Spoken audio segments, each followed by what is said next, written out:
All right, so I know what you're all thinking when you saw my wife pick me up. You know, you're thinking every time that this guy wants to get up, he's got to have his wife pick him up. And you're thinking, crikey, what a lucky guy. And I am very lucky, but I wasn't always this lucky.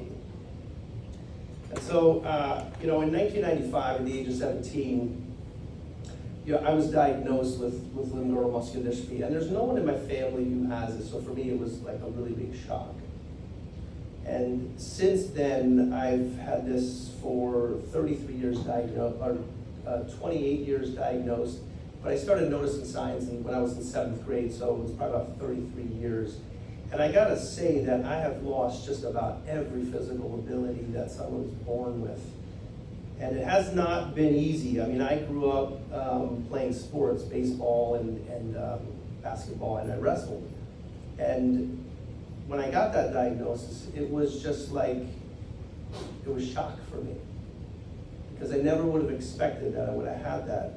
And so what I wanna kind of share with you here is, you know, what are some of the challenges that I had to live with this disease? And the best way for me to show you is physically. So I have some videos. Is this the clicker here for the videos? This thing here, the cue? Yes. Yes? Yeah. Okay. That's in Australian. I only speak English, so I'm not going to speak Oh, it's already playing. Okay. Perfect. Whoever did that, great. So you're going to see here, like this is just done a couple weeks ago. And every year I do videos on YouTube showing you how I walk. And it looks really scary. And I got to say, like when I'm walking, I do not see myself as this. I'm afraid I'm going to fall. I don't fall in the video, but you're going to see like the disease has taken away my ability to walk. So the hip flexors, which are the muscles that lift up your legs, I don't have that strength. And so the legs, I'm just like waddling like a penguin. And that's because I can't lift it up, so I have to shift my weight and allow the leg to come forward and then come back. You'll also see that I don't do, most people when they walk, it's heel, ball, toe. And I started out walking like that, and then it became ball, toe. And then it became pancake, which is what you see there. My foot just lands on the, and that's my cat who tries to trip me. It's just terrible. Do not get an animal if you're disabled. It's the worst decision. But my wife and daughter wanted one, and so I gave in, and I'm terrified of cats. So, and then there she is, right? So it's dangerous, and I really need to be walking with a walking stick because it's really bad. I don't know if we can play that again. Just so, oh no, here we go. So this is the intimate. That was the intimate view. But the walking, it's just gotten really bad to the point where I don't necessarily feel safe walking in my house. A lot of times I try to grab onto things, and that's a bad thing to do because I can misjudge it and then I can fall, which I have not. But I really need to start using my walking stick more, especially when I'm turning. It's like that Austin Powers movie where he's trying to turn a little cart around in the hallway, and he's got to go back and forth, back and forth, back and forth. That's how when I turn around, I just have to go really slow because I'm too afraid that I'm going to fall. And it's a fear that's kind of, it's not something I think about. It's just there after I've done it. So because I have to. In order for me to get around in life, I have to be able to confront these fears. And so I have to walk like that. And you can see when I land on my feet, the feet are flat on the ground. And so, like I said, I don't see myself walking like that. So when I see that, it's like, nah, that's not me. That's definitely not me. So we can go to the next one if you want, the real intimate one here. So this is me in my bed. And in order for me to roll over, I have to like literally be awake. So when I'm sleeping at night, I have the blankets on me. In order for me to roll over, I have to literally, oh, do I have to hit the play button again? Thank you. Yeah, that's, probably should have worn longer clothes or something. It's a little embarrassing. I mean, but so that's how I have to get myself over every time. So if I'm sleeping on my back, this is just to get on my side. This is gonna be a sitting up in bed, but I have to use my whole body in order to get myself up. And it takes that's why I'm so fit. I don't know if you've noticed that. Because I'm doing bed gymnastics here. And so now if I want to sit up, which is what I'm going to do here, it takes a lot of process. Now, it wasn't always like this. This is really bad. Before I could just roll over if I wanted to, or sit up and it's okay. But it looks like I'm stuck, but I'm not. It's just you have to find these little areas in order to get your body up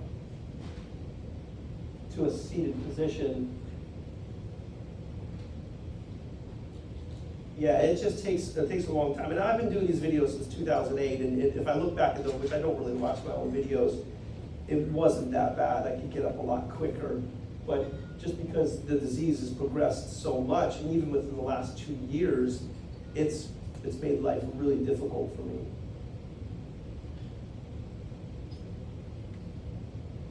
I mean, that's like 2 minutes long, I think. It just seems like forever. But I mean, there are other areas too that I have lost. Like I can't be left home alone. And this was just last year. If some of you were here, I did a video on getting up from a seated position. And shortly after that video, I lost the ability. I lost the ability to get myself up. So, like my wife and daughter, they like to go skiing in the winter and camping in the summer. And before, they could leave me alone and I could get up. But now that I can't, it's like I'm like a big baby, like I'm potty trained, so at least I can do that. But it makes it difficult for them, so she can't go very far away. And so that's kind of been a struggle for me, because I feel like I'm losing some of my independence. And as a man, you know, you want to feel like, okay, I can do this, I can take care of my family, and I don't need my wife to pick me up. And so that's the difficult part for me. Like I said, I can't get up from a seated position. And so all of these videos I've done since 2008, and why I did it is I was really afraid when I was diagnosed to tell people that I had this disability. It was something that I was like ashamed of. And the reason that is because when I started in 7th grade, when I was 12 years old, you know, I started having trouble running, and that seems to be a typical characteristic of people with muscular dystrophy, is that the first signs of weakness come in running. And so the way I ran is my legs didn't come up directly behind me, they came up but out to the sides. And in 7th grade, these boys would say, you know, you run like a girl. And that's not to put girls down, because I would love to run like a girl now. But for me as a boy, it was just like, man, I don't want to run like that. And so I just told myself, I'm not going to run anymore. But from 7th to 12th grade until I was diagnosed, I kept beating myself up. I kept telling myself, like, you're a loser, nobody likes you, people make fun of you. And it really, I really beat myself apart. And then once I was diagnosed with muscular dystrophy, I kind of put like 2 and 2 together. It was like, okay, well, if people were making fun of me because I ran this way, and the way I ran was because of muscular dystrophy, then when people know I have muscular dystrophy, they're going to make fun of me, they're going to reject me. And so I didn't want to tell anybody. And then when I graduated high school, I didn't care if men rejected me, but it was the women, because I did not want to live with my parents the rest of my life. And I did not want to be single, right? And that because that was really important for me. But so when I went out and would date women, I would never tell them that I had muscular dystrophy. And then at some point in the relationship, they would see me struggling. And I was pretty normal, but to get up, it was get up from a seated position, I had to put a hand on the table and a hand on my knee and push up. And that was difficult. And so these women would ask me, like, what's wrong with you? And I always was like, do I lie to them? But there was just like something inside me that was just like, if you want to know, like, women can accept you, you need to tell them the truth. And so I told them, and every time I told them, that was like the turning point of the relationship. 2 women, you know, basically just told me, like, I don't want to date you because I think you'll be in a wheelchair. And the other women, they were just like, you know, they probably rejected me for something else. But I took that to heart, like, no woman is going to love me. And it was like I created all these stories, and I didn't realize, like, I can't trust what stories I tell myself. Because I told myself that for years, and it was like, no woman's gonna love me. And then one day I was just writing in a journal, and I was just like looking at these things like no one's gonna love me? Like, at the time there was like 6 billion people in the world, and I was like, okay, there's 3 billion women, possibly. Not one would date me? Like, I think that's pretty good odds. I think at least one would. And so I was just like, I can't believe all the time, like my thoughts, what they tell me, like, you're no good, no one's gonna love you. And so that kind of like broke this thinking and this idea that no one will love me. And then so I started to get some confidence back. And then what really kind of turned the tide for me is when I was, again, writing after a breakup, I discovered something about myself that I didn't fully understand, and it was, I could spend the rest of my life looking for a woman to love me, and I could maybe never find her. And then on my deathbed, I'll look back and I'll realize, like, I wasted all of my life looking for someone to validate me, to give me that stamp of approval and say, John, you're worth it. Or I could love myself now and appreciate what I have, and that way if I never find a woman, then at least on my deathbed I can say, okay, I had a good life, I love myself. And the interesting thing about that is that once I started taking on that mentality, then my wife showed up. And it was like, how did that happen? Because I was a very clingy, I was like a terrible boyfriend, like I needed you in my life. And then when she showed up, I'm like, yeah, whatever, okay? And it was just like, she showed me love that I had never ever had from any other woman, but I already had come to the table with that in mind, like, I love who I am. And not in a narcissistic, egotistical way of like, yeah, I'm the best, but it was just like, no, I love who I am. And then she showed up, and you know, my whole life had completely changed from there. But, so that's like the mental and emotional part that this disease, that you don't often see in people with disabilities. I mean, physically you can see all the struggles that I had there, but it's like, what goes on in your brain? And I realized, like, I can't believe everything that I think and tell myself, because sometimes they're lies. And so that was something that, like I said, that really changed my life. And, you know, had I not met Darcy, you know, my life would still be good, because, you know, I came to that place where I accepted who I am. And so there's also then, you know, because just being a human isn't about a physical thing, it's about the mental, emotional, but then there's also the spiritual part. And I remember when my parents, when I was diagnosed and we were driving back from Philadelphia, I started like talking to God, like, why do I have this? Why are you punishing me?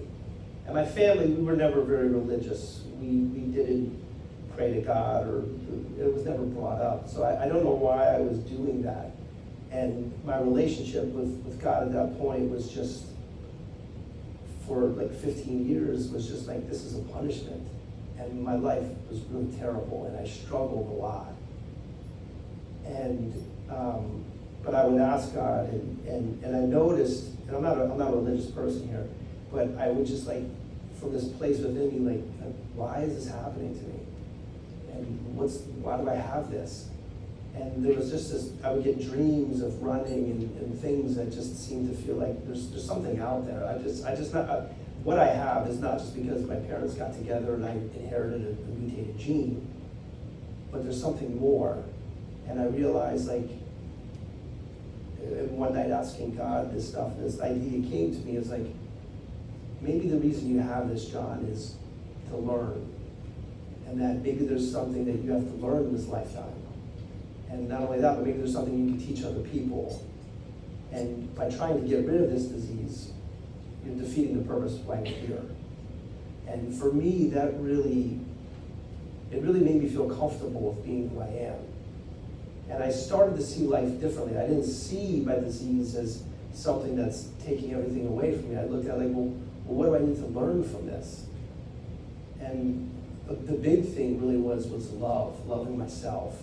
And that's what all those girls, there might have been like 5 to 10, I don't know, I didn't keep track of how many, but when they all rejected me, it was just them showing me, John, you don't love yourself. And I never saw it like that because I saw the muscular dystrophy as taking everything away from me. But it was when I started looking at the disease, like, what is it here to teach me? My life changed. And I had to look at it like that because in 1995, when I was diagnosed, there was nothing, and there still is nothing for me today. So I would put so much hope in like the doctors, like, you gotta find something, you gotta help me. And when they couldn't help me with anything, I just realized, like, you gotta find your way through this, John. You gotta find another way. You gotta look at this disease from a different perspective. And it was from doing that my life completely changed around. And having this disease isn't a death penalty or a death sentence for me like I used to think. It's brought so much into my life. I mean, look, I'm here in Australia telling you about my life when I didn't want to tell anybody about it. And it's like, look where this disease has brought me. And a lot of my friends have the disease that I've met, and they're wonderful people. And it's like, okay, like, just by putting yourself out there, doing a video, showing yourself doing different things, which was very fearful for me, and I was afraid to do it, but I knew I had to do it. I met so many people, and I'm here with all of you, which if I never come down here again, we'll never see each other again, but yet I was able to be here in your presence, and like, that means a lot to me. And so, this disease, even though it is very difficult and it's a struggle, it's kind of hard for me to see it like that when so much, my life has changed so much because of this disease. And so I don't know what kind of person I would be without it, but I know it is, yes, it's difficult, and yes, I have struggles, and yes, I get upset and angry when I can't lift my arm up or I can't button my shirt or I get upset and I get angry, but I don't stay there as long because I know it doesn't do me any good. And so you have to move on and just try to find the best things in life that can help you just live a more joyful life. And so that's pretty much what I wanted to share with you. But I also want to say, I want to thank Rick and the Ferguson Foundation for having me come down here. And last year when he asked me to do a video, for you guys, I said, sure. And then he said, yeah, next year we'll have you down here. And I was like, yeah, okay. It's Australia, and it's summer where I am, winter where you guys, I don't want to be in winter. But I didn't know if it would happen. But when he said, yeah, we're going to make it happen, I'm like, okay. And then it became a reality. I'm like, wow, like, here's a person who stuck by his word. He said he was going to do it, and he did it. And so, yeah, I was like, yeah, of course I'll come. And I'm glad I did. And so I want to just thank you, Rick, and the Ferguson Foundation for bringing me down here, and for all of you for just being here and supporting not only Daniel and myself, but what they're doing with this foundation is going to change people's lives, both with muscular dystrophy and outside of that. And so, but yeah, that's all I really want to share with you guys here. So thank you again for having me.